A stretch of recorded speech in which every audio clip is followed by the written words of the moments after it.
করতে হবে না। এই যে আপনার চামচটা লাগবে না, এই যে দেখে নিন। বাড়িতে বটি আছে, চাকু আছে, বটলের যে কোনো একটা সে ছোট করে কেটে নিলেন তো। এই যে দাদা পটলের বীজটাকে বার করে নিন, এই দেখুন, দেখে নিন। এই যে পটল ভাপা, পটলের দরমা, পটল ছিল। তবে না নিলে আপনারা খুব মিস করবেন।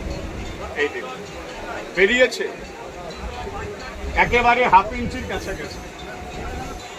আপনার চামচ দিয়ে এত সুন্দরভাবে হবে না। যাই হোক, এটা বড় মেশিন, এটা বড় ফলের জন্য এই মেশিনটার দাম 30 টাকা। 30 টাকা। আর নেক্সট আইটেম দিয়েছি দাদা, আপনারা তো পাতিলেবু খান, তো পাতিলেবু দাদা এটা হবে পাতিলেবু এবং কাগজি লেবু। এটা আমরা স্টিলের করেছি। আজকে ছোট বড় মিলিয়ে একটি সেট আপনাদের কাছে বিক্রয় করছি মাত্র 30 টাকা। 30 টাকা, 30 টাকা। অনাবক্তব্য শেষ। আপনাদের যাত্রাপথ শুভ হোক, এটা ঈশ্বরের কাছে কামনা। বাদাম বাদাম আছে, ডাল আছে।